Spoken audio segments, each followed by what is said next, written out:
The image is famous. Pandora lifts the lid of a beautiful box, curiosity wins, and every evil in the world escapes. But the oldest surviving Greek version is stranger. There is no small box. Hesiod describes a huge storage jar. He never says Zeus warned Pandora not to open it. And the things inside are not a neat list of demons. So what was actually in Pandora's box? And why was hope the only thing left behind? The box that wasn't a box. The story most people know begins with an object that the earliest text does not contain, a box. In Hesiod's works and days, the Greek word is pithos. A pithos was a large ceramic storage jar, the kind of vessel that could hold grain, wine, oil, or other provisions. It was not a jeweled casket that Pandora could carry under one arm.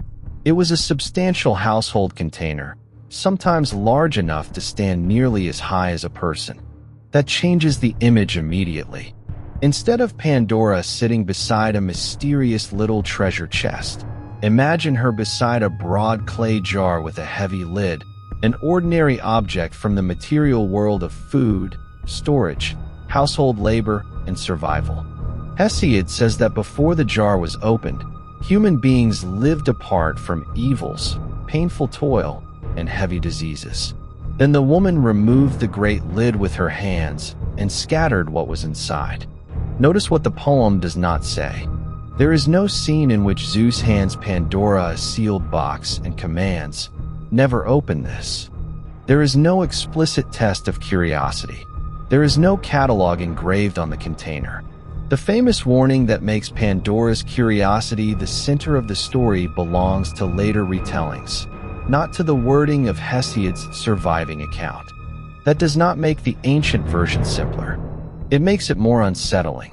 If you enjoy uncovering what the ancient sources actually say beneath the familiar modern version, like, share, and tell me in the comments which Greek myth you want us to investigate next. Your support helps gods and heroes Unveiled keep opening these old stories carefully. Why Zeus made Pandora? To understand the jar, we have to go back to Prometheus. Hesiod places Pandora inside a larger conflict between Zeus, Prometheus, and humanity. Prometheus tricks Zeus during a sacrifice, and Zeus responds by withholding fire from mortals. Prometheus steals fire back in a hollow fennel stalk and gives it to humanity. Zeus decides that fire will have a price. Hephaestus is ordered to shape a woman from earth and water. Athena teaches and clothes her. Aphrodite gives her beauty and desire. Hermes gives her speech, cunning words, and a deceptive disposition. The other Olympians contribute their gifts, and Hesiod explains her name, Pandora, through this divine giving. The result is beautiful by design. That matters because Zeus does not send an obvious monster to Epimetheus. He sends something meant to be welcomed. Prometheus had already warned his brother Epimetheus never to accept a gift from Zeus. But when Hermes brings Pandora, Epimetheus accepts her. Hesiod says he understands the danger only after the evil is already his. Pandora is therefore not an accidental visitor to the story. She is part of Zeus's answer to stolen fire. And the jar is the mechanism through which the human condition changes. A gift designed to be accepted. Modern retellings often turn Pandora into a simple warning about curiosity. Do not touch the forbidden thing. Do not ask too many questions. Do not open what you were told to leave closed. That lesson is easy to remember, but Hesiod's story is more complicated because the trap begins before the lid moves. Zeus knows Epimetheus has been warned, so the gift must be attractive enough to overcome the warning. The gods dress Pandora, adorn her, teach her skills, and make her astonishing to behold. Hesiod's language is harsh toward her and toward women more broadly, reflecting a deeply male-centered archaic worldview. But within that worldview, the design of the divine trap is clear. Danger arrives looking desirable. Epimetheus does not reject the gift. Then the jar opens. Hesiod does not stop to describe Pandora debating with herself. He gives us no long scene of temptation, no whisper from the container, and no command being broken. The action is abrupt. The lid comes off, and the contents scatter. That is why the ancient story should not be reduced to Pandora was too curious. Curiosity may dominate later versions, but Hesiod is explaining something larger. Why a world in which humans possess fire, technology, marriage, labor, sickness, aging, and death is also a world where good things come mixed with costs. The jar belongs inside that explanation. What was inside the jar? Now we can answer the title question. Hesiod does not say that Pandora's jar contains 7 named sins, 7 demons, or a tidy collection called anger, greed, envy, disease, war, and death. Instead, he describes the human condition before the opening and the consequences after it. Beforehand, mortals are remote from evils, harsh labor, and grievous diseases. Afterward, countless troubles wander among humanity. The earth is full of evils. The sea is full of them too. Diseases move among mortals by day and night, silently, because Zeus has taken away their voice. So what was inside? In the language of the poem, evils, troubles, painful toil, diseases, and countless afflictions. The contents are deliberately broad. They are not a monster collection. They are everything that makes mortal life vulnerable. A farmer exhausting himself for a harvest. A household struck by sickness. A sailor facing danger at sea. A body growing older. A family discovering that suffering can arrive without warning. Hesiod turns these realities into something that can be imagined as once contained and then released. That is the power of the jar. It gives suffering an origin point. The world was not always like this. Something happened. A boundary opened. From that moment onward, hardship became part of ordinary human existence. But one thing does not escape. Elpis remains inside. Why hope stayed behind? Most English retellings translate Elpis as hope. That produces the famous ending. All the evils escaped, but hope remained. It sounds comforting. Humanity loses the perfect world, yet at least hope survives. The Greek is not quite that simple. Elpis can mean hope, but it can also mean expectation or anticipation. It does not automatically describe something good. A person can expect something desirable, but a person can also expect disaster. And Hesiod does not explain why Elpis remaining inside the jar is good. Pandora closes the lid before Elpis can fly out, and the poem says this happens according to the will of Zeus. That leaves an ancient puzzle which scholars still debate. Was hope preserved inside the jar so humans would always have access to it? Was hope imprisoned, meaning humanity received every suffering but was denied secure knowledge of what comes next? Or does Elpis represent expectation itself, something kept contained because mortals must live without knowing whether tomorrow will bring good or evil? Hesiod does not settle the question for us. That ambiguity may be exactly why the ending has survived so powerfully. If hope had simply flown out after the evils, the story would be easy. Instead, the lid closes. Everything depends on what it means for hope to remain. Why the jar became a box? If Hesiod wrote about a pithos, why does almost everyone say Pandora's box? The change happened long after ancient Greece.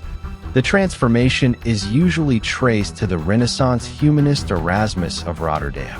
In his 1508 collection of Proverbs, Erasmus retold the Pandora story in Latin and replaced the large Greek pithos with a pyxis, a much smaller box or container. A huge storage jar had become a portable box. That change was visually irresistible. Artists could place a decorated casket in Pandora's hands. Writers could make it secretive and tempting. The object became easier to carry, easier to hide, and easier to imagine as something forbidden. Over time, the box became more famous than the jar it replaced. The phrase Pandora's box then developed a life beyond mythology. It became a way of describing an action that unleashes many unforeseen problems which cannot easily be put back. Ironically, the mistranslation created one of the most successful mythological expressions in modern language. The wrong container became culturally immortal. But remembering the original jar helps us recover a different atmosphere. A pithos belongs to a household. It stores the things people need to survive.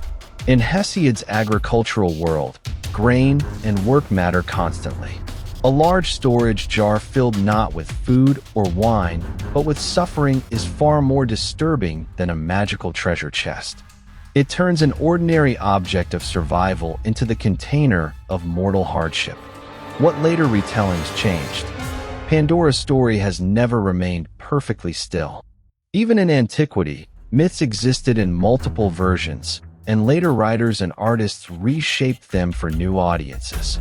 The modern popular version often adds details that make the story psychologically cleaner. Pandora receives a box.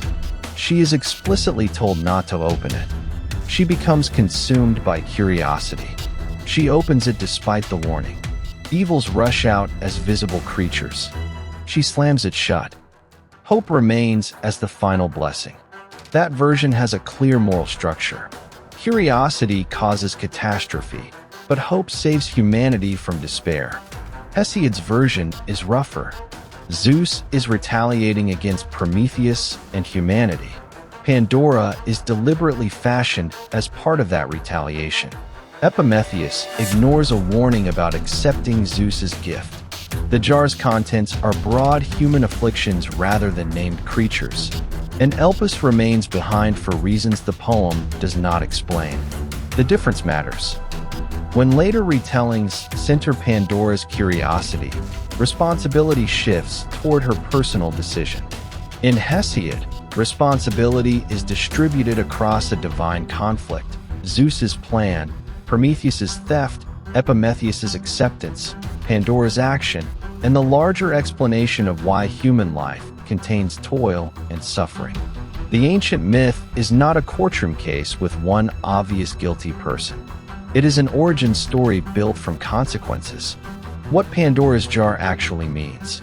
So what was actually inside Pandora's box? First, it was not originally a box. It was a pithos, a large storage jar. Second, Hesiod does not give us a neat inventory. He speaks of evils, harsh toil, diseases, troubles, and countless afflictions spreading across earth and sea.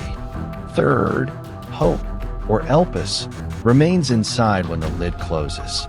And fourth, the poem never gives the simple explanation modern audiences often expect for why that is a blessing. That uncertainty is part of the myth's strength. Pandora's jar is an ancient attempt to explain why human beings can possess extraordinary gifts and still live with suffering. Prometheus gives fire. Fire allows craft, warmth, cooking, technology, and civilization. But the world of human achievement is also the world of labor, sickness, aging, uncertainty, and death. Hesiod does not imagine progress without cost.